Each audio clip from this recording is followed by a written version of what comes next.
नमः श्री गणेशाय।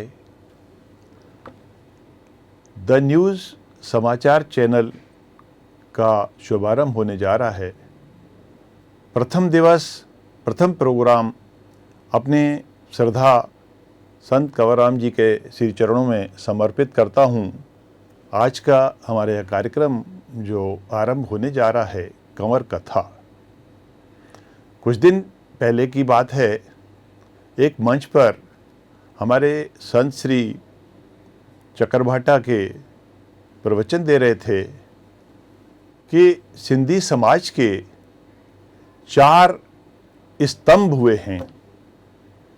उन्होंने व्याख्या करते हुए कहा कि सिंधी समाज के 4 स्तंभों में एक हमारी आस्था, हमारे भगवान श्री झूलेलाल जी, दूसरे राजा दाहिर सेन, तीसरे स्तंभ थे हेमू कालाणी जी और चौथे स्तंभ अमर शहीद भगत कंवरराम जी। आज का यह अंक या आज का यह एपिसोड अमर शहीद संत कंवरराम जी के श्री चरणों में समर्पित है। जैसे 4 स्तंभ की बात हुई तो भगवान श्री झूलेलाल, जिन्हें हम अपना अवतार पुरुष मानते हैं, कुछ प्राचीन काल का एक उदाहरण देते हुए मैं कहना चाहूँगा कि सिंध पाकिस्तान के ठठे गांव में बादशाह मिरक शाह शासन किया करते थे। बहुत ही उद्दंड और धर्मांध बादशाह थे। उन्हें हिंदुओं की चोटी, हिंदुओं के तिलक, हिंदुओं की धोती से विरक्ति या नफरत थी। उन्होंने यह फरमान जारी कर दिया था कि सारे हिंदू या तो मुस्लिम धर्म अपना लें या तो यह देश छोड़ के कहीं और चले जाएं। उन्हें ऐसा लग रहा था कि 2 धर्म हैं, हिंदू और मुस्लिम धर्म हैं, तो यहाँ अशांति है, वातावरण शांत नहीं हो पा रहा है, कानून व्यवस्था संभलती नहीं है। ये उनकी सोच थी। इस सोच के तहत उन्होंने हिंदू समाज को एक मैसेज दिया कि हफ्ते भर के अंदर या तो अपना धर्म बदल लें या तो यह देश छोड़ के चले जाएं। तत्कालीन हिंदू समाज बहुत ही चिंतित होने लगा, बहुत ही अवसाद और बहुत ही परेशान रहने लगा। तब पंचायतों में बात होने लगी कि अब इसका उत्तर कैसे दिया जाए।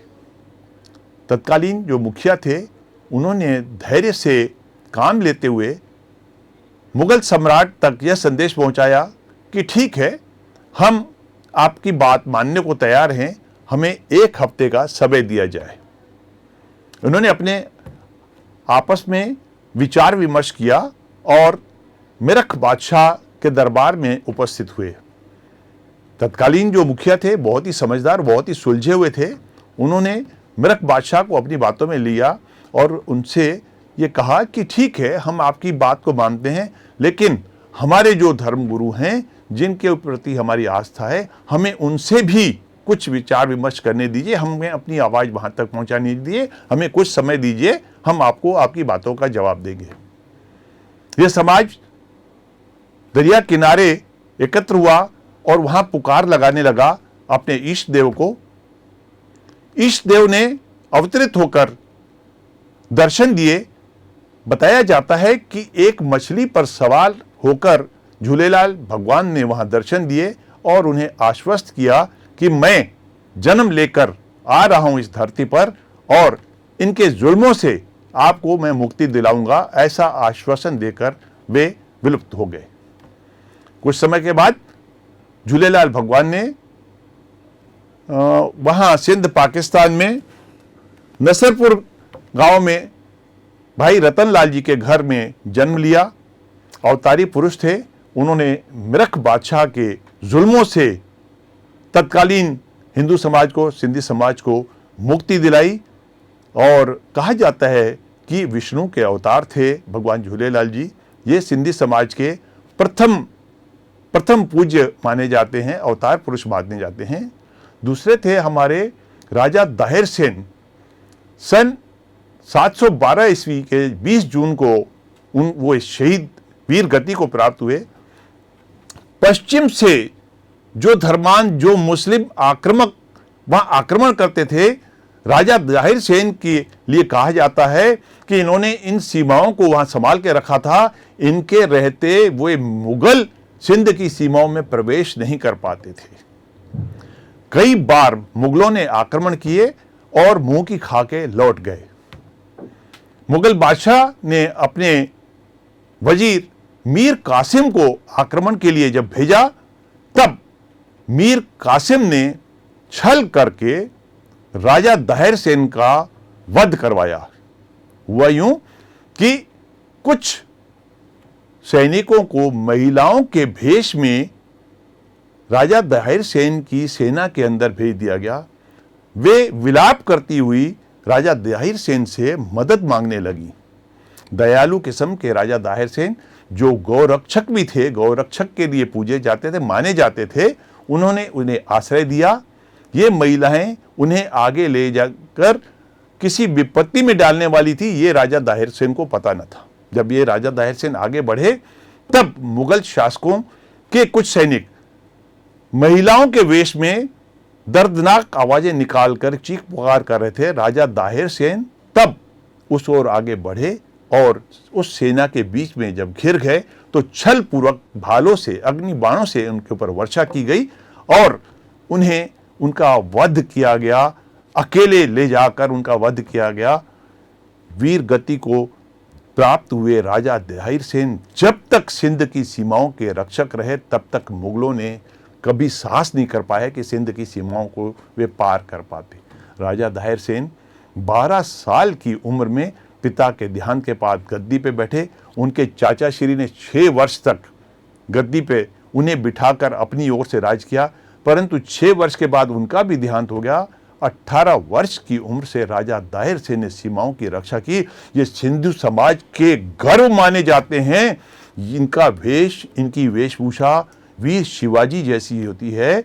वीर शिवाजी जैसे दिखने वाले राजा दाहिर सेन सिंधी समाज के गर्व हैं, जिन्होंने सिंध की सीमाओं की रक्षा की। ये सिंध समाज के अंतिम शासक हुए।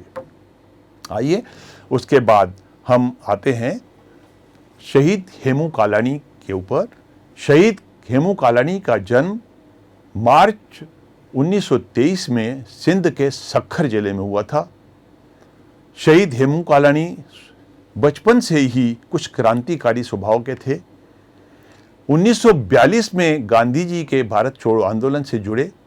1943 की बात है, जब एक रेलगाड़ी बारूद भरकर आगे आ रही थी, अंग्रेजों के बारूद से भर के आ रही थी, रोहड़ी स्टेशन क्रॉस करने वाली थी। जब यह इस बात का पता हेमू कालानी जी को पड़ा, तो उन्होंने इस ट्रेन को गिराने की ठानी। वे पटरियों पर बैठ के फिश प्लेटें उखाड़ रहे थे। किसी तरह अंग्रेजी शासन को इस बात का पता चला और उन्होंने हेमू कालानी को वहां से गिरफ्तार किया। छोटी सी उम्र के हेमू कालानी, उस वक्त लगभग उनकी उम्र 19 साल होने जा रही थी। सामाजिक तौर से विभिन्न संस्थाओं की ओर से निवेदन किया गया मुगल शासन से कि हेमू कालानी को मौत की सजा या फांसी की सजा न दी जाए। अंग्रेजी शासन ने शर्त रखी कि एक शर्त पर इनकी फांसी की सजा को हम वापस ले सकते हैं कि हेमू कालानी अपने साथियों का नाम बताएं, उनका पता बताएं व अंग्रेजी शासन से माफ़ी मांगे, तब इनकी मौत की सजा को कैंसिल किया जा सकता है। वीर हेमू कालानी ने इस बात को कतई स्वीकार नहीं किया। न उन्होंने अपने मित्रों का, अपने साथियों का नाम बताया और ना ही उनका पता बताया, ना ही उन्होंने माफ़ी मांगी। हंसते हंसते उन्होंने फांसी की सजा को स्वीकार किया। सन 1943 में उन्हें फांसी के फंदे पर चढ़ाया गया।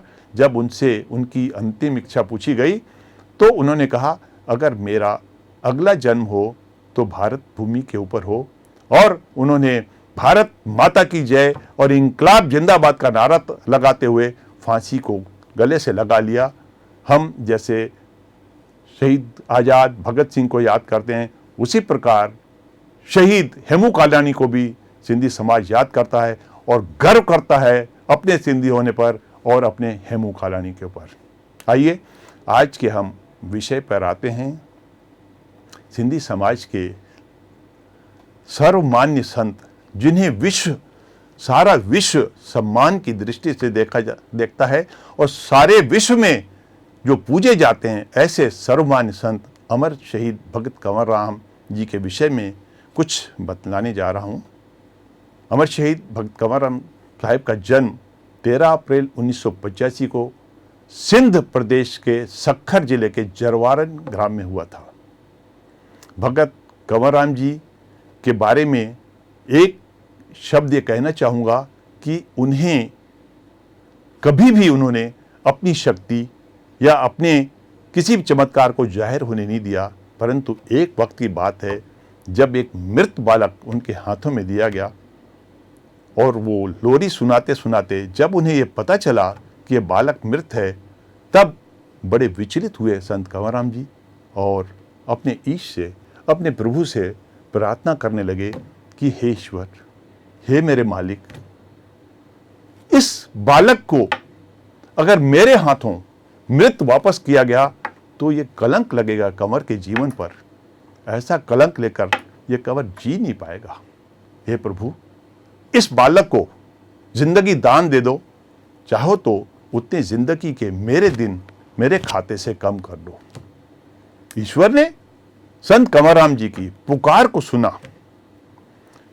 सुना। चंद पलों में वह बालक जीवित हो उठा और वो जीवित बालक संत कंवर राम जी ने उस माता की गोदी में दिया।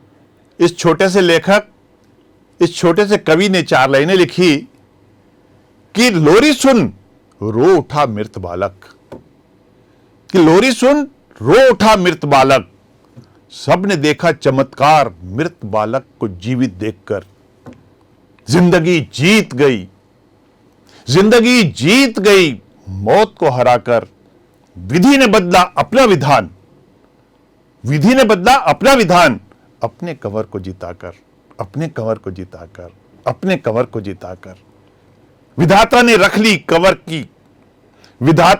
ली कंवर की शान, बढ़ गया कंवर का मान। अमित जैसों ने मान लिया कंवर को अपना भगवान। ऐसे कंवर तेरे कदमों में बारंबार प्रणाम। सन 2016 की बात है। अमरावती में अमर शहीद संत कंवर राम साहब का कंवर धाम बन रहा था, भूमि पूजन का अवसर था। रायपुर से हम 500 श्रद्धालु एकत्र होकर अमरावती के लिए रवाना हुए थे। हमारी संस्था ने उन यात्रियों से 100 रुपये आने का और 100 रुपये जाने का मात्र 200 रुपया लिया, वहाँ तक जाने आने, खाने पीने और रहने का। जब उस धाम का वहाँ उद्घाटन हुआ, तत्पश्चात 13 अप्रैल को संत कंवर राम जी का जन्मदिन मनाया गया। तब इस सेवक से खुश होकर संतों ने पूछा, किसी बात पर खुश होकर संतों ने पूछा, मांगो अमित, क्या मांगते हो? तो हमने कहा हमें एक नाम दे दीजिए। संतों ने पूछा क्या चाहते हो? हमने कहा मुझे कंवर के नौकर का नाम दे दीजिए। संतों ने कहा कि ठीक है, आज से हम आपको कंवर का नाम इतिहास में आपके नाम से लिखा जाएगा। आज से कंवर के नौकर का नाम आपका हुआ। ये आशीर्वाद इस सेवक को मिला। तब इस सेवक ने फिर 4 लाइनें लिखी, खुश हूं मैं बहुत यारो आज मुझे एक सम्मान मिल गया है। कंवर का नौकर, मुझे ये नाम मिल गया है। साथियों, मित्रों, दोस्तों, अमर शहीद संत कंवर राम जी पूरी दुनिया में पूजे जा रहे हैं। बताने वाले भगत जब भक्ति करते हैं तब बताते हैं कि एक वर्ष में 365 दिन होते हैं और संत कंवर राम जी के भारतवर्ष में 726 मेले प्रतिवर्ष लगते हैं, अर्थात लगभग प्रतिदिन 2 मेले। ऐसे संत विरले ही होते हैं। ऐसे संतों के लिए इस सेवक ने एक कविता लिखी, आ मोटिया कंवर, जिसका हिंदी तात्पर्य है आ लौट कर आ कंवर। इसकी 4 लाइनें आपके सामने आज रखूँगा, फिर प्रतिदिन आपके सामने एक एक छंद में रखते जाऊँगा। इसके पश्चात हम आएंगे अमर शहीद भक्त कंवरराम जी के गाए हुए उनके जो भजन हैं वो मैं आपके समक्ष रखूँगा। उनके सेवार्थ आप श्रवण करें और उनका आनंद लें। मैंने जो लिखी कविता आ मोटिया कंवर, जिसका हिंदी तात्पर्य था आ लौट कर आ कंवर, मैं पहला छंद आज आपके समक्ष रखूँगा।